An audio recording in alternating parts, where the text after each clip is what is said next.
Telangana CM Revanth Reddy తన మంత్రివర్గంలో 11 మందికి అవకాశం కల్పించారు. అయితే మరో 6గురిని తీసుకునే అవకాశం ఉంది. ఆ 6 స్థానాల కోసం పోటీ చాలా ఎక్కువగా ఉంది. ఆ 6 స్థానాలు ఎవరికి దక్కుతాయి, అసలు ఎప్పుడు భర్తీ చేస్తారు అనే దానిపై పలు రకాల చర్చలు సాగుతున్నాయి.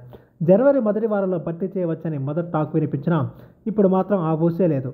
లోక్సభ ఎన్నికల వరకు కేబినెట్ విస్తరణకు ఛాన్స్ లేదని టాక్ వినిపిస్తుంది. ప్రస్తుతం ఉన్న టీంతోనే లోక్సభ ఎన్నికల వరకు ప్రభుత్వాన్ని నడపాలి అని రేవంత్ నిర్ణయం తీసుకున్నట్లు సమాచారం.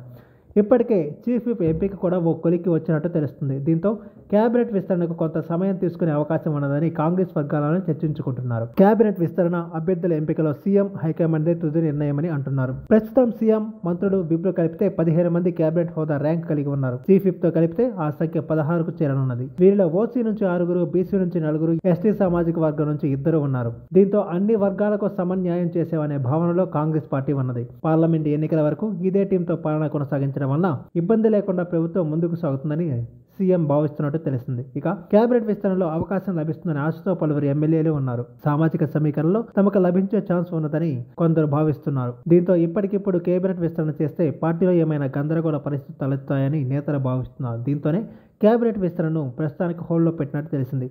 మరోవైపు కార్పొరేషన్ పదవుల కోసం కూడా పోటీ ఎక్కువగా ఉంది. రాష్ట్ర వ్యాప్తంగా 56 కార్పొరేషన్ చైర్మన్ పదవులు ఖాళీగా ఉన్నాయి. వీటిని ప్రకటిస్తే పార్టీలో కొంత అసంతృప్తి రాగం వినిపించే అవకాశం ఉన్నదని సీఎం రేవంత్ భావించి వాటిని కూడా పార్లమెంట్ ఎన్నికల వరకు ఆపాలని భావిస్తున్నట్టు సమాచారం. ఈ వీడియో మీకు నచ్చినట్టయితే లైక్ చేయండి, షేర్ చేయండి, కామెంట్ చేయండి, సబ్స్క్రైబ్ చేయండి.